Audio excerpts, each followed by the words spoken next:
Welcome, my dear friends. Today we are diving into a case that will truly send chills down your spine. The Conjuring last rites. In this video, we will break down the real story, the paranormal events, and the haunting details. So let's get started and uncover just how terrifying this really was. The room is dark now, the kind of dark that feels heavy, as if the air itself has thickened. You can hear your own breathing, slow and steady, and somewhere in the distance, a faint hum. Not from the walls, not from the street outside, but from somewhere deeper, somewhere you can't quite place. Tonight, I want to tell you a story. Not just a story from the pages of a book or the flicker of a film screen.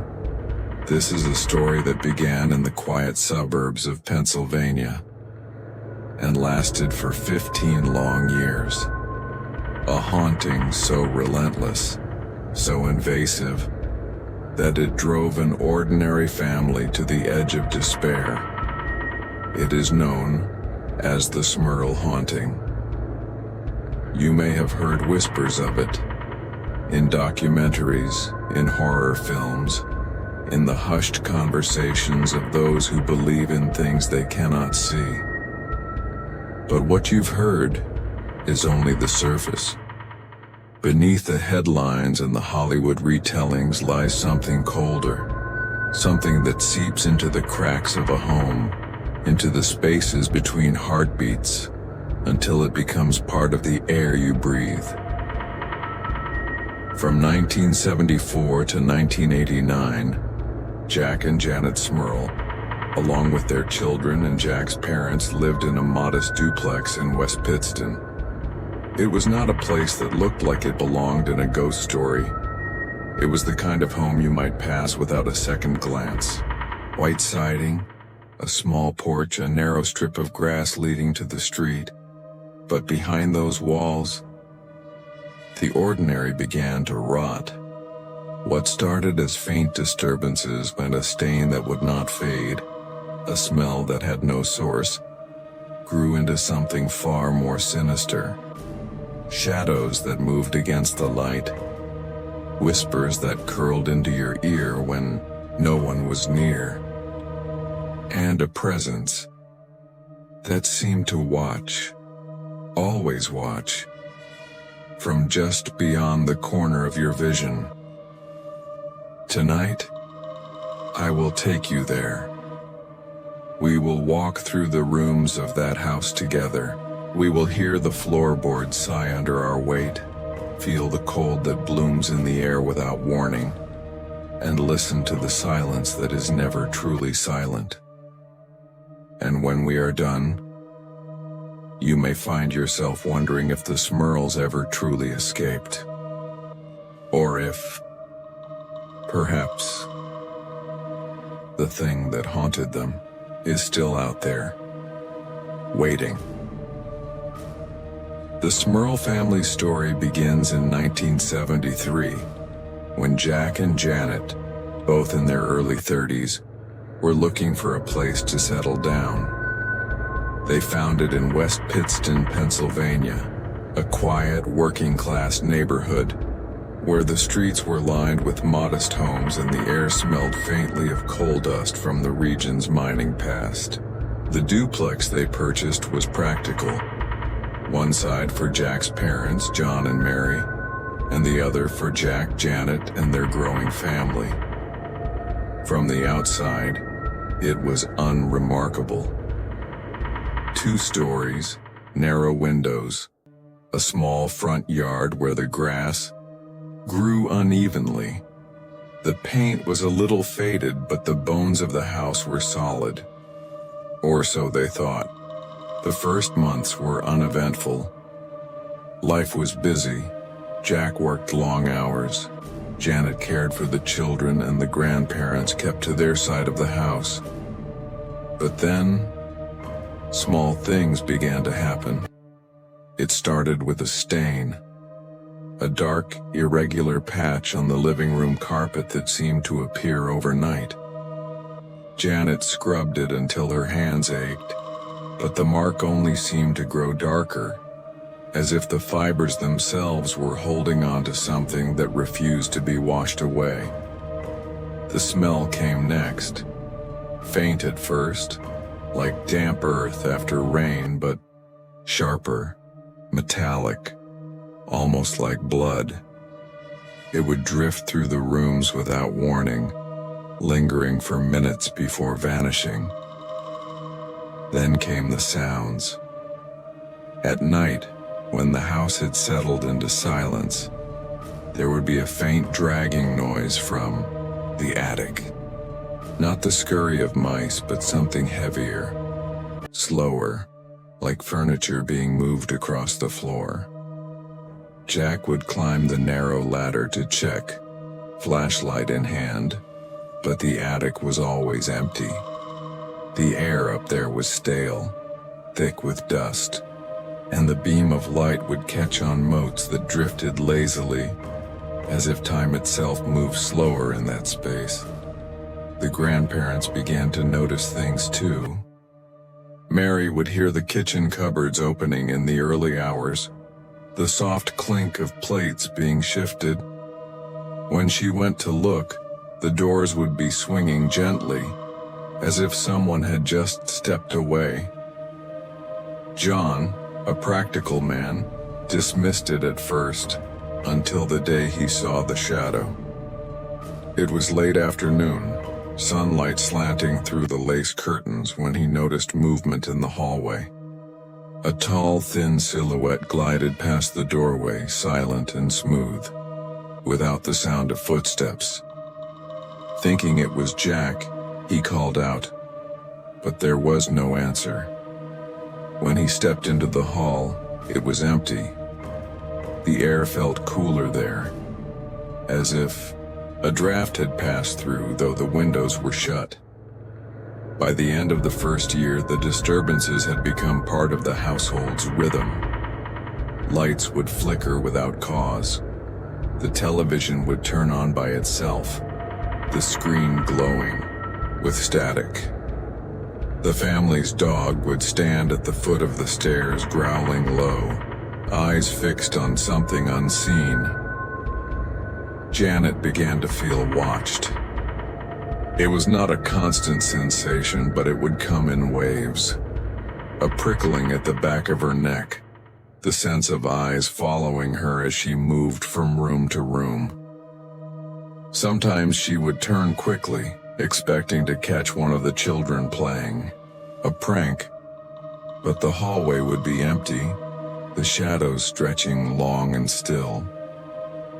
The neighbors, when asked, said the house had no history worth noting, no murders, no tragedies. But there was something in the way they said it, a slight hesitation, a glance away, that made Janet wonder if they knew more than they were willing to share. The years passed, and the activity escalated. Objects would vanish and reappear in strange places. A set of keys found in the freezer, a hairbrush balanced on the edge of a high shelf.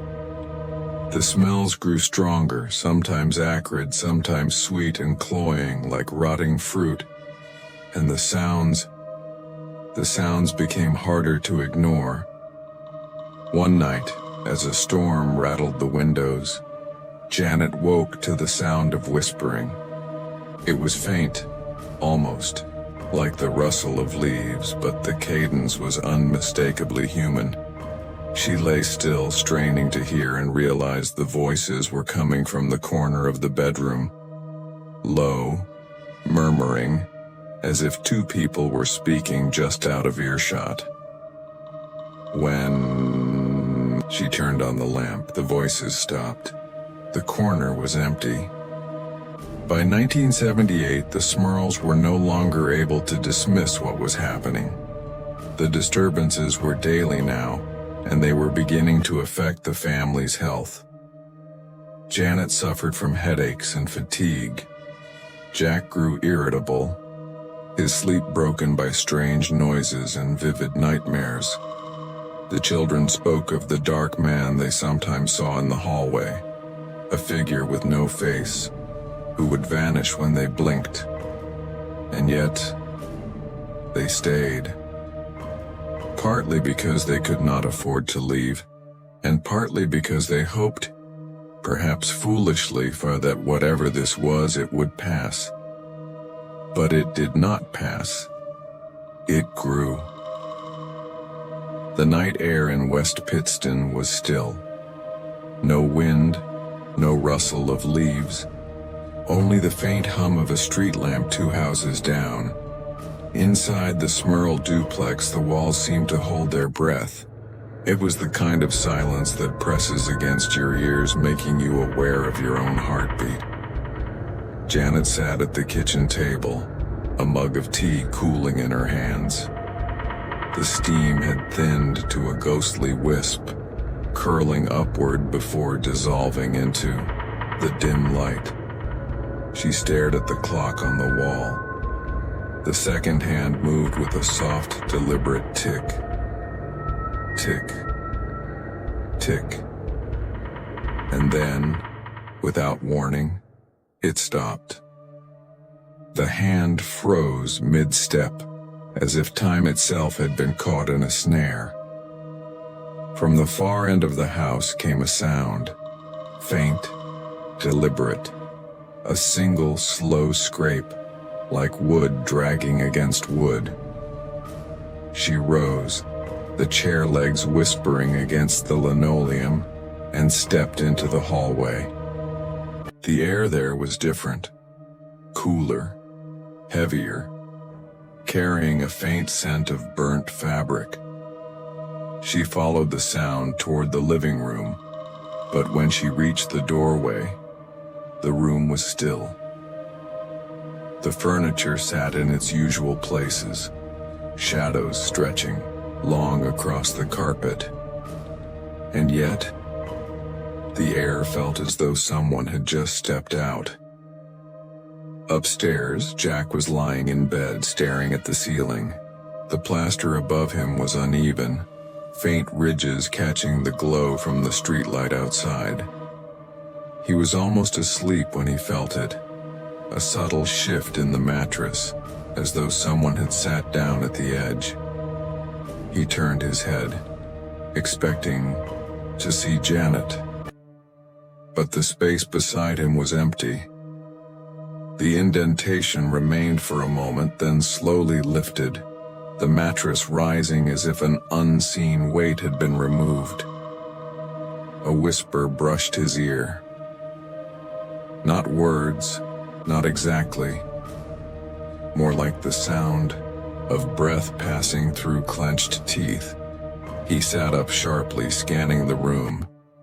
The curtains swayed gently, though the window was shut tight. The children's room was quiet, save for the soft rhythm of their breathing. A stuffed rabbit lay on the floor, one ear bent, its glassy eyes catching a sliver of moonlight. From the corner, near the toy chest, came a faint tapping, irregular, like fingernails against wood. It stopped the moment one of the girls stirred in her sleep. On the grandparents' side of the duplex, Mary was knitting in her armchair. The yarn slid smoothly through her fingers, the needles clicking softly. She was halfway through a row when the light above her flickered, once, twice, then steadied. She glanced up, frowning, and in that moment she saw it. A shadow, darker than the rest, moving along the far wall. It didn't match the shape of any furniture. It moved with a slow, gliding motion, then slipped upward toward the ceiling and vanished. Days passed like this, each one carrying its own small disturbance. A framed photograph found face down on the mantel, a spoon bent at an impossible angle, the faint sound of a woman humming in an empty room. But then, the house began to speak louder. It was a Sunday afternoon when Janet heard the first voice clearly. She was folding laundry in the bedroom when a man's voice, low and rough, spoke her name. Not from the hallway, not from outside, but from directly behind her. She spun around, heart pounding, but the room was empty.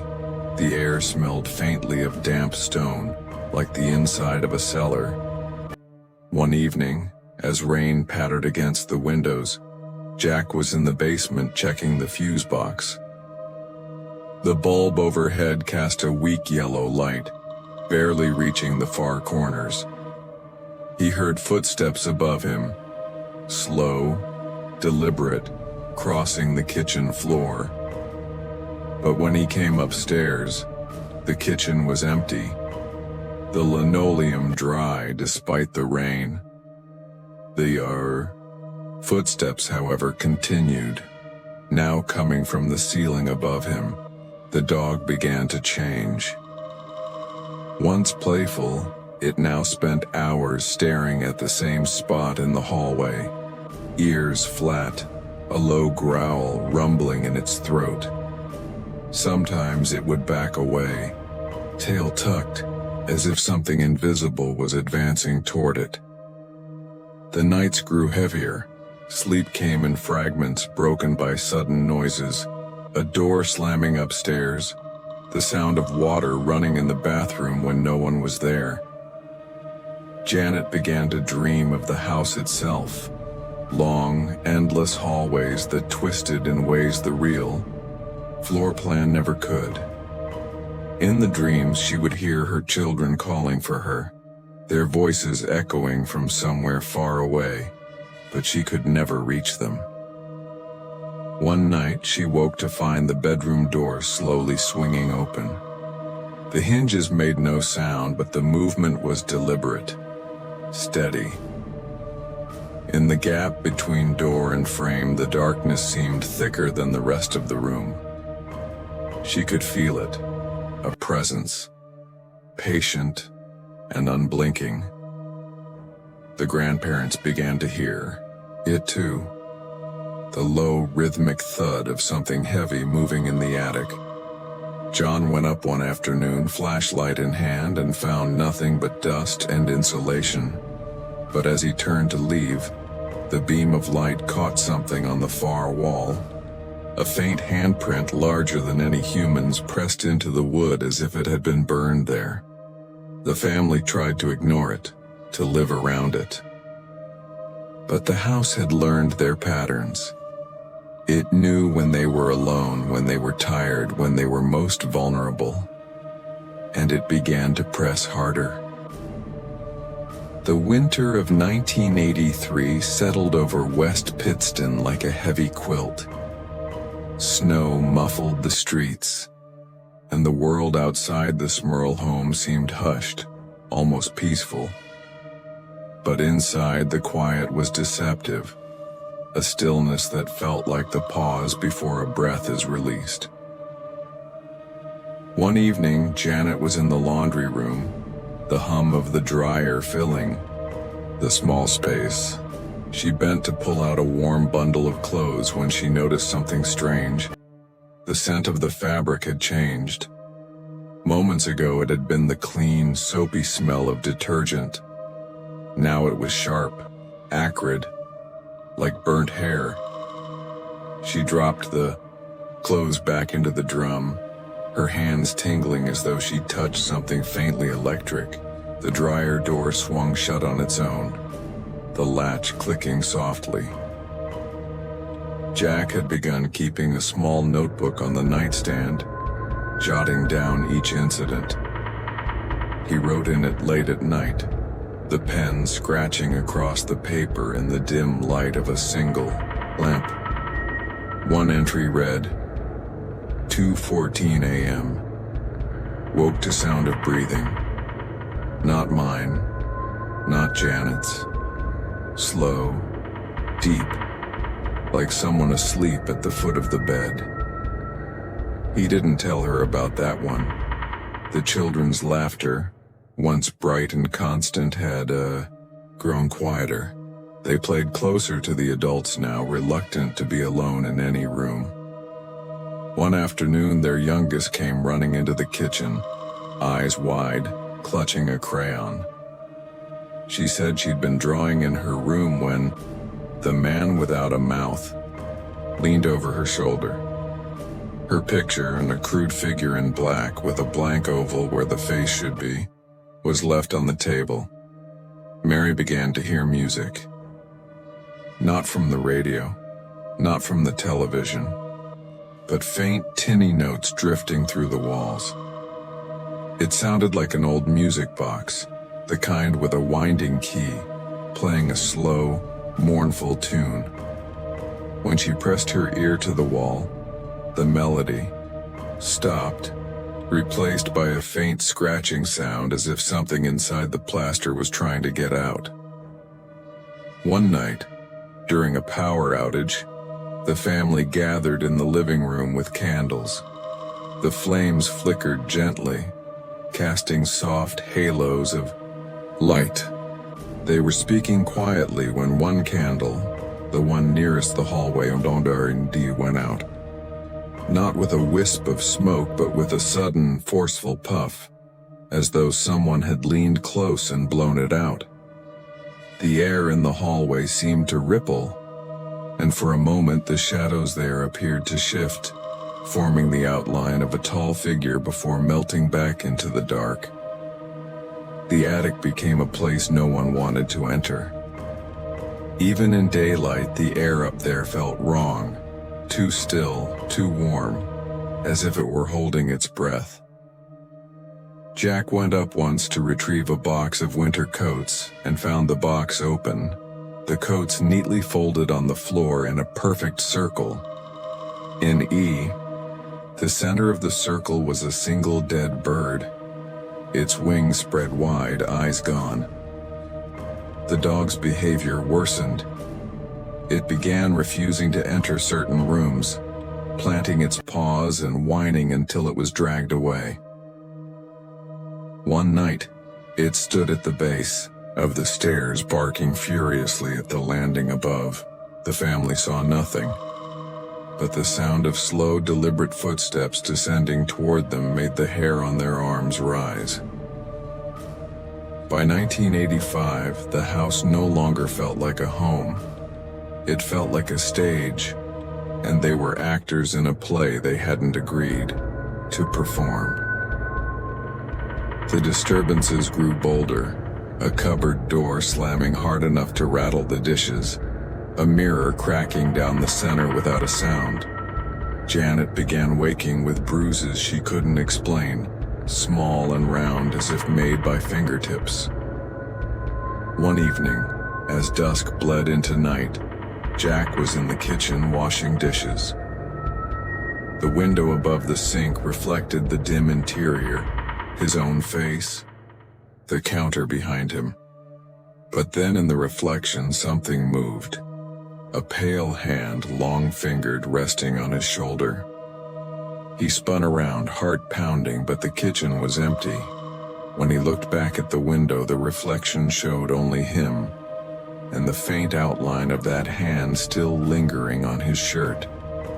The voices became clearer. Sometimes they called names.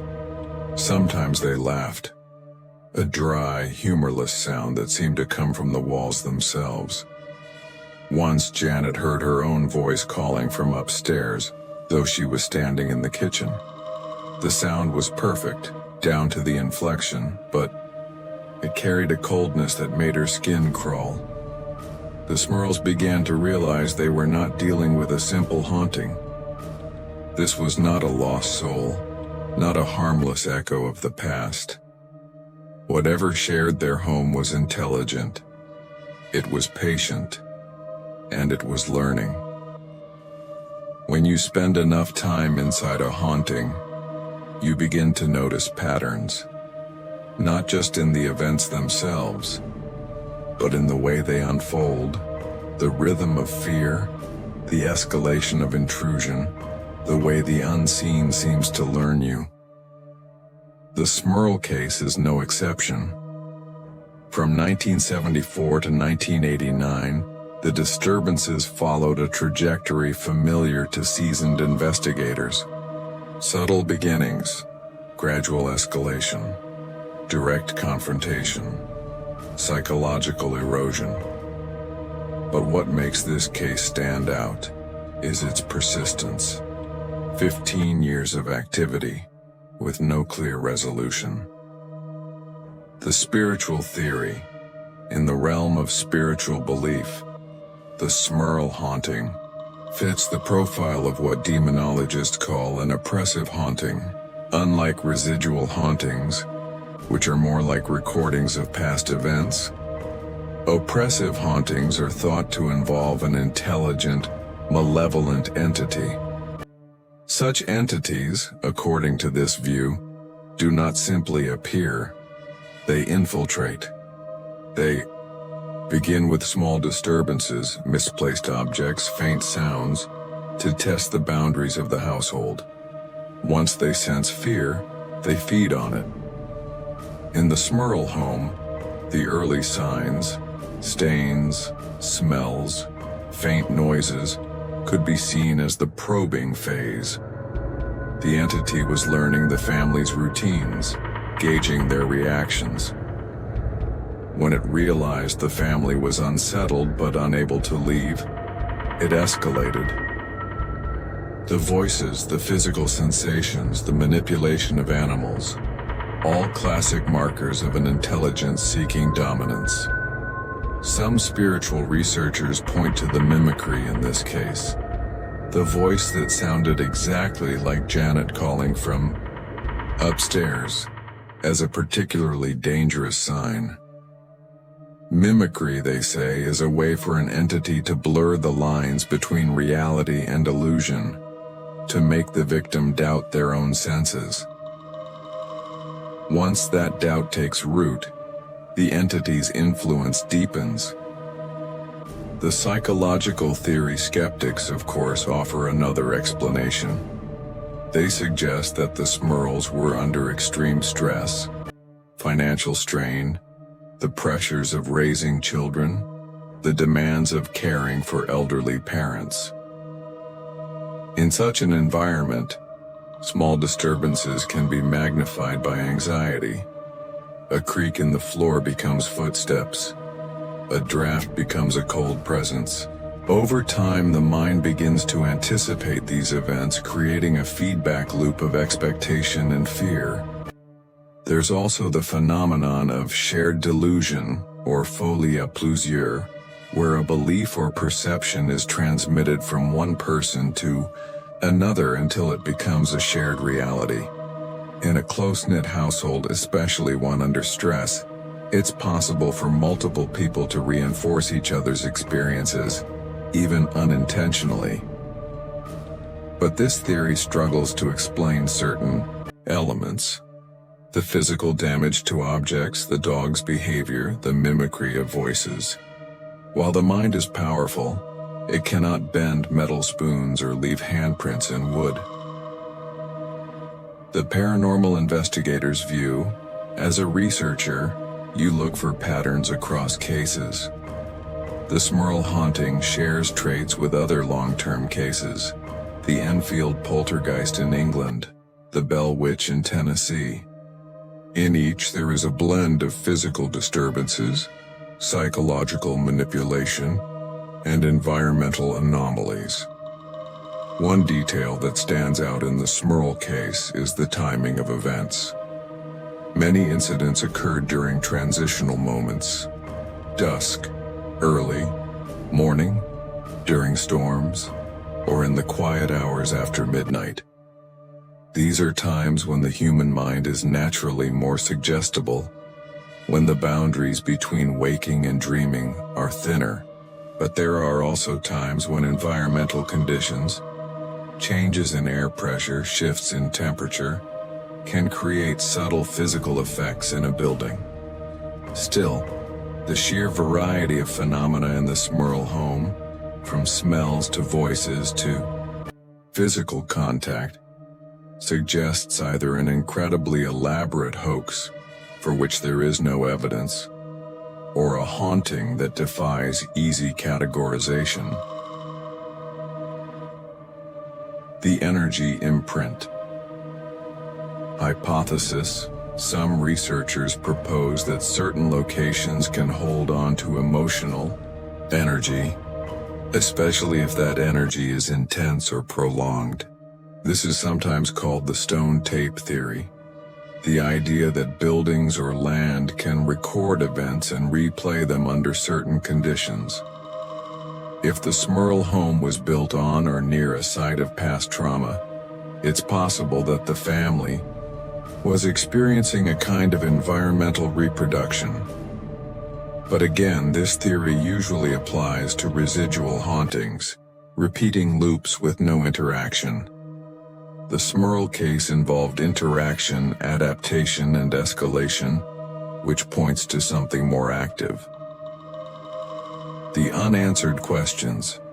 Why did the activity persist for so long? Why did it seem to target certain family members more than others? Why did it sometimes go quiet for weeks only to return with greater force? These are the questions that keep investigators awake at night, because in the end, the Smurl haunting resists neat classification. It is too interactive to be residual, too sustained to be a simple poltergeist outbreak, and too varied to be dismissed as pure psychology. The lingering presence. Even after the family eventually left the home, reports suggest that the activity did not entirely cease. Some claim that disturbances followed them, at least for a time. If true, this would suggest an attachment, the idea that the entity was bound not to the house, but to the people themselves, and that is perhaps the most unsettling possibility of all, because if a haunting can follow you, then leaving the house is no escape. It means the darkness can step across thresholds, slip into new rooms, and settle into new walls. The Smurls eventually left the West Pittston duplex. They packed their belongings in silence, each box sealed with the quiet hope that the thing in the walls would not follow. Neighbors watched from behind curtains, their faces pale in the winter light. No one waved goodbye. The house stood empty for a time. Snow gathered on the porch steps, melting into thin rivulets that traced the wood like veins. Inside, the air cooled, the dust settled, and the silence returned. But silence, in that place, was never empty. It was a silence that seemed to listen. The family's new home was brighter, newer, with wide windows that let in the sun. For the first few weeks they slept deeply, the kind of sleep that comes after years of exhaustion. But then, the small things began again. A faint smell in the hallway. Not the same as before, but close enough to stir memories. A shadow that crossed the kitchen wall when no one was moving. The dog, once relaxed, began to watch the corners again. Jack tried to dismiss it. He told himself it was a habit, that after so many years of fear, the mind invents patterns. But one night, as he stood in the bathroom brushing his teeth, he saw it in the mirror. Not behind him, not in the doorway, but in the reflection of the hallway beyond. A figure tall and still, its head tilted slightly as though listening. When he turned, the hallway was empty. When he looked back at the mirror, the figure was gone. Janet began waking at 3:17 a.m., always at the same time. She would lie there, staring at the ceiling, feeling the weight of the dark pressing down. Sometimes she thought she heard breathing, slow, steady, not matching her own. Once she reached for Jack's hand and found it cold, as though he'd been standing outside, in winter air. But he was asleep beside her. The children spoke less about what they saw now. Perhaps they had learned that speaking gave it power. But one morning their eldest left a note on the kitchen table. It was a single sentence, written in careful, blocky letters. It knows where we are. The Smurl haunting, as it came to be known, faded from headlines. Other stories took its place, new hauntings, new tragedies. But for those who had been inside that house, the memory never faded. It clung to them, not as a vivid nightmare, but as a constant low hum beneath the noise of daily life. The researcher's closing thoughts. When you study cases like this long enough, you begin to understand that ending is a misleading word. Hauntings do not end in the way a storm ends, with clear skies and dry ground. They end the way a fever ends, leaving the body weak, the mind altered, the memory of heat still lingering in the bones. The Smurl case leaves us with more questions than answers. If it was an entity, why did it choose them? If it was psychological, why did it manifest in ways that defied explanation? And if it was something else entirely, something we do not yet have the language for, then where is it now? Some say the house in West Pittston is quiet these days, that the new occupants have never reported anything unusual, but others say they've seen lights in the windows at night, moving from room to room, that they've heard, from the street, the faint sound of a woman humming. Sometimes when the wind is still, the curtains in the upstairs bedroom sway as though someone is standing just behind them. The listener's room, and now, we are far from that house. You are here, in your own room. The walls familiar, the air still. But as I speak, I want you to notice the space around you, the way the shadows gather in the corners, the way the air feels against your skin, the way the silence seems to shift just slightly when you listen too hard. Because if the Smurl haunting teaches us anything, it is this. Some things are not bound by walls or addresses. Some things are patient. They can wait years. They can wait decades. And they can find you, even here. Perhaps you've already noticed it. A faint change in the room since we began. The air is a little cooler.